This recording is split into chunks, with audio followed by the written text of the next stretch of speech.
Snow, Hey, MJ. what's going on? Road trip back from Vegas, Podjam 3. And we have Cauvin with us. Yes. Welcome. In car, in person. Very In happy person. to be here. Yes. And, you're like a big star up here. Yeah. Very successful. Trump takes Vegas last night. Yeah, it was, I was very happy with my performance, but I was even happier with the response from the crowd. Everybody seemed to like it. Everybody's very warm, a lot of laughter, good questions. And, it's always nice to at least have a lot of people going, why aren't you more famous? If you can't be famous, it at least is nice when your fans recognize that you should be famous. It's a solid, unpaid consolation prize. I know, and for us, You should be famous. The show was hilarious. Thank you very much. for us it was great because we've been waiting a year to see you because we missed you last year. Yeah, and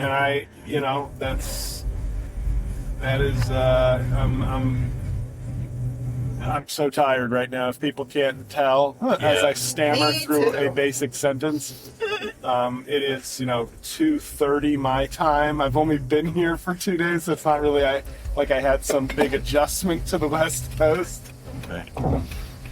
Yeah, we didn't have the time to sit down with you because, your schedule was so tight. He's a star. He is a star. He's a star. I know.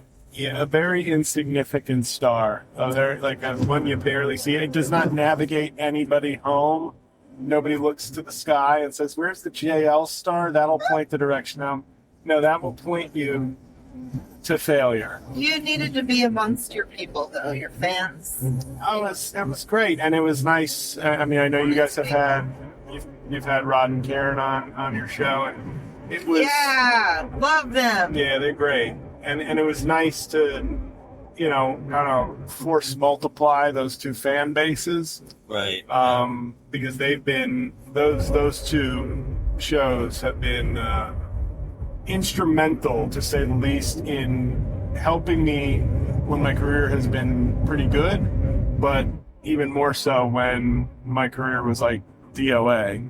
They have these great fan bases that really reciprocate. When Pete or Rod or Karen kind of vouch for somebody, the community almost always embraces them, throws their support behind them, becomes fans of theirs. And so, the way I open doors for you guys, where all of a sudden you're just talking the big shots like Fugelsang and some guy named Brent Terhune. You brought it up. We didn't. And I want people to understand when they listen to this that that's like me creating like a WWF style rivalry, not anything other than appreciation for Terhune. No, and, we picked you up in Kingman and, bringing you back to train from hell.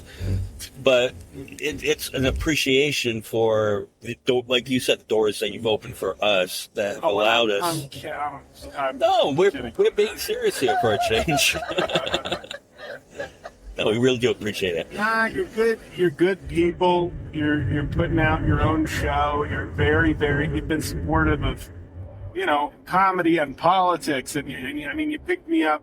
Obviously, you live in Kingman, but you could have had another good night's sleep instead of hauling me like some sort of crappy freight in the middle of the night to Vegas. Well, And then you're bringing me back now. It's amazing. It's very generous. we wanted to ensure you made it there from the near-death experience of last year. Yeah, and I appreciate that. I'm glad we were able to see when we got to Kingman, when my train got there, we were able to see that the van was not packed with gigantic people. It seemed like a smaller van, so it was probably an uneventful ride. So I was probably in no danger, but I wouldn't have had a funny story to share. I just would have been alone on this van. But last year, it was one of the scarier travel experiences of my life, that 90 minutes where I really was like, is this how it's going to end? Where I never felt once like that with a professional driver behind the wheel, no less. I have felt completely safe. Well, Thank you. and you had a bit of the combination jail luck, reality redemption luck, where you made it pretty smooth all the way to Flagstaff. Right, and that's impressive to get from Newark to Flagstaff and be like, we are cooking. And then they were like, no, you're not. Now we got to stop on these tracks in the middle of the night for God knows what reason. So a bunch of freight trains can go by. And it was, and I felt, to be fair, the reason I was really mad at that was because you guys were picking me up. I wouldn't have been nearly as mad if it was just like, well, the shuttle will wait for me. But I was like, I'm trying to tell you guys when to be there, and I don't want to, you're doing me such a solid that I don't want it to be any kind of further inconvenience. Well, we knew you weren't driving the train, No, that's you being very nice, but I'm projecting my misery onto you and saying they're standing there probably going, where the hell is he? It was. And you probably wanted off the train. At that Well, you point, get, you're like, when you have to go to the should be bathroom, you have to go to the bathroom, but you're kind of holding it, but then you get close to home, and it's like psychologically, it's like the dam's gonna break. yeah. That's what it felt like. I was like, we're almost there. We're at the stop before, after who knows how many effing stops in my train travels. I'm like, we're at the stop before the end. And you had to do this. Yeah. So emotionally, I was ready to pee, is what I'm saying. I could read it in your text, though, that the disappointment where you thought you might be an hour early, then you crossed time zones. Yeah. Well, So it was more like, if I had never thought that, it would have been like, oh, we're an hour late. But then under my weird math and the way the time zone only works sometimes, I was like, oh, it's almost like I'm 2 hours late in my heart. let's get back to Pete Dominick and his crew from Stand Up. Pete Dominick, his community is so great. I think you're part of that community now. We are, and that's why I wanted to say, like, my mom passed away a few weeks ago, and that community just stepped up and then, hey, you need anything, you need to talk, and it's just great. Wow, they did? Yeah. Damn, I just sent you a text. I didn't realize you were getting like more. I'm sorry. I next time your mom passes, I will be there in a much stronger. I'm sorry for the joke. Yeah. Especially the lady that won the Best Friend Award. Yeah. I'm like, no, of course Really? she's going to win. She's such a nice Wow. person. That's great. That's really nice. Ross? Yeah. Ross, yeah. But, Wow, man. I didn't know that. That's very nice. Yeah, she's sweet. so do you think you're gonna get to this train and just like pass out? I feel like I'm gonna pass out. But this air, like, every time I've blown my nose the last 2 days, it's been bloody. Oh, So the dryness is really hitting me. I say that that's part of the reason why I want to move when I retire. I'm like, anytime I go someplace where there's a little bit of moisture in the air and I'm feeling good for a while, then I come back and I'm like, immediately when I come back, hard rock boogers that are just blood. Just blood burger. And I'm like, and then you can only breathe out of one of your nostrils at a time, and it rotates which one it will be. And I'm like, dry heat, but it's a dry heat. This is not good for the human body. There's no way that this is good for my insides. Yeah, humans aren't made to live out here. They really aren't.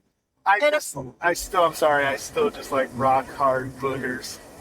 And according to like that show Adam Ruins Everything, no one did live in the desert until they invented like air conditioning. Then it finally made it bearable. I'm like, yeah, people should have never moved out here. It should have just left it alone. Well, not to mention we're running out of water, too. It's kind of essential. I hear Yeah. that. Water is important. Yeah, weird. Yeah, I realize that this is just audio, but if this was during the day, we're coming up over Lake Mead, and to see how much this has gone down over the last Yes, it 6-7 keeps years. going down. But the craziest thing is people are always convinced where we have rain for like 4 days in a row, maybe, we have a good stretch there of some rain. We got a good monsoon. They're like, it's coming back. I'm like, it's not. We would need another, like, one of those floods with the ark and all that for this to come back. So, you broke the story during Trump Takes Vegas about Eric Swalwell last night, and we immediately got back to the room and were like, what's up with that?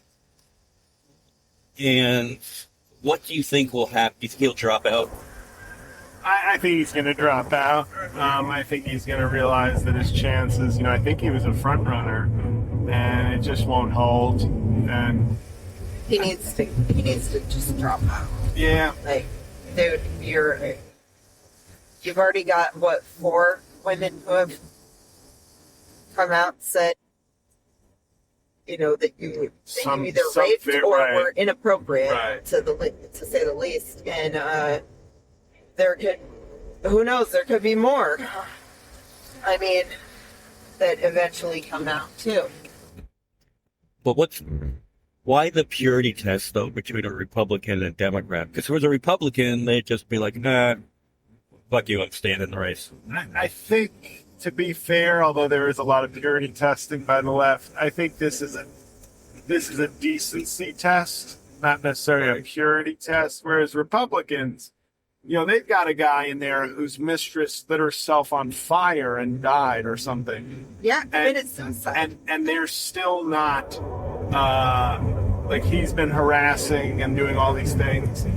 And, as soon as the Swalwell thing, this Republican congresswoman, started is filing however they do this procedurally in the House to basically have him removed.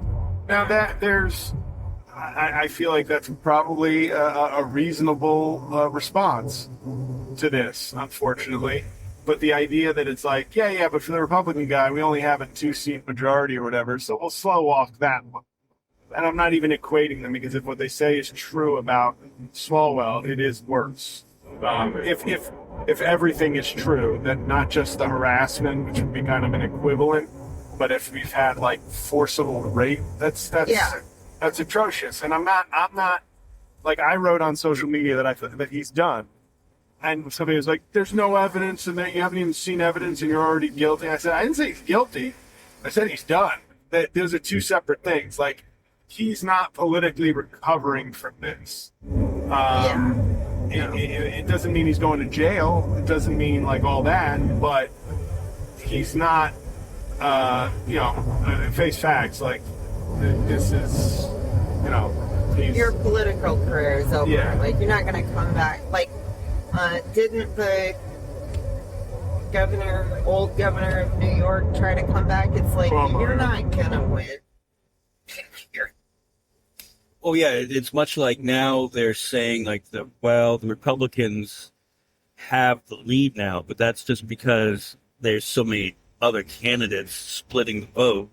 There's no way that the California governorship's going to flip Republican. Oh yeah,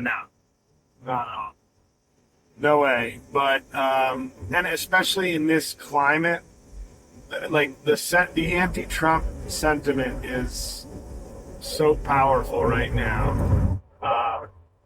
California, because whoever's running for governor, I forget who's running for governor as a Republican in California. I think there's two. Yeah, you'd have to be somebody of, The Rock running as a Republican might have a shot. Somebody with a broader fame and appeal who could present himself as, not a MAGA Republican, just somebody who's an old-fashioned Republican. But without that, it's going to be, and that's not even saying he would win. But a Democrat's going to win. So. Yeah.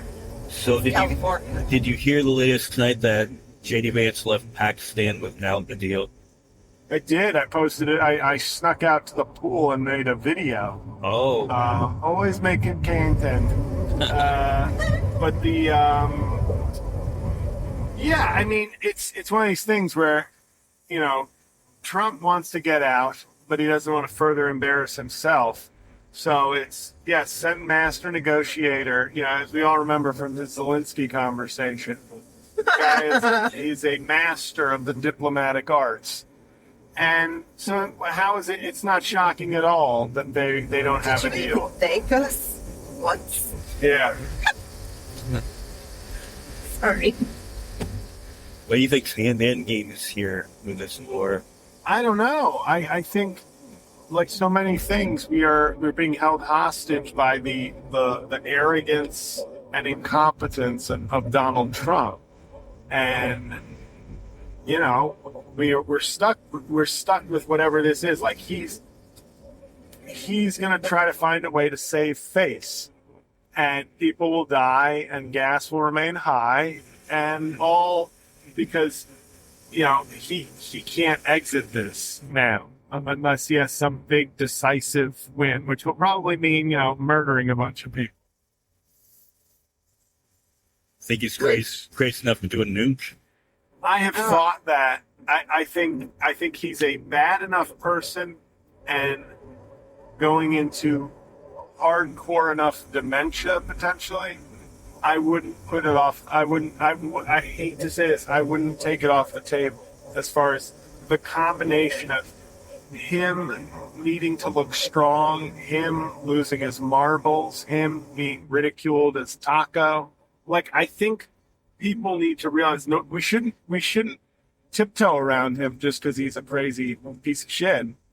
But I think we're in a position now where I think people need to start thinking seriously about this guy and what he's willing to do to make himself feel strong and to have save face from what's been a disaster for him.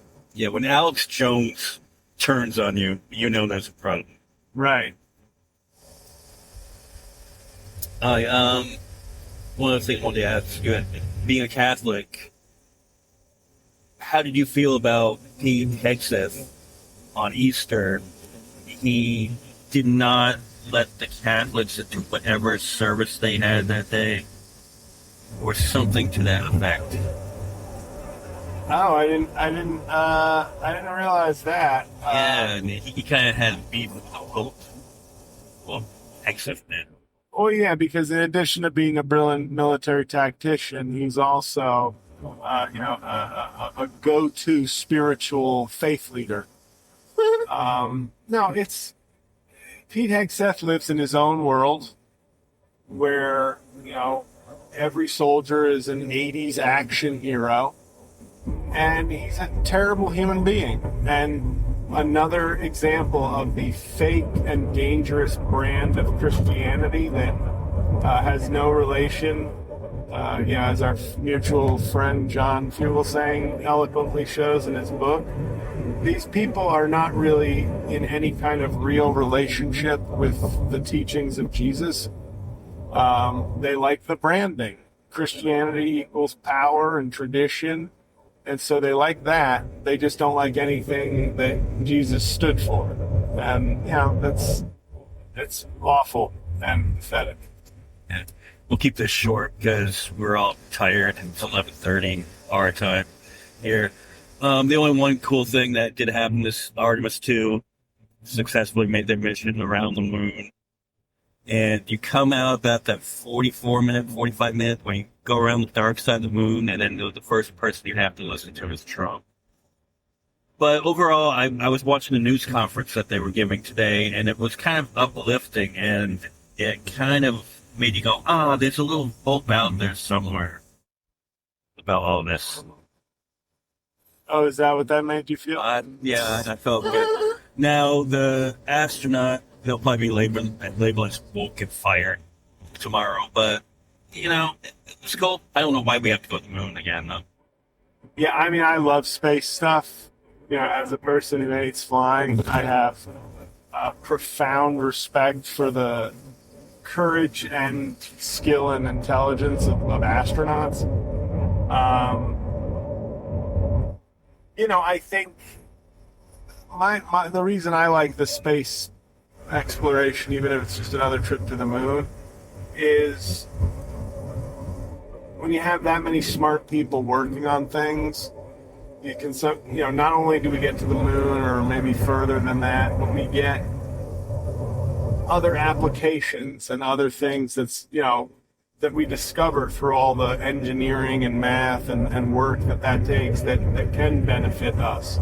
I get that it's super expensive, but I like it. I get the complaints, of course, but I really like the space stuff. Yeah, so on that note, we'll wrap this up. Hopefully, your trip home on the Amtrak is as successful as their mission. That's right, and it will take just as long. It'll take just as long. All right, on that note, we'll wrap this up. So it's all Bye, being y'all. dutiful, paying attention to the road. So we'll talk to you next time.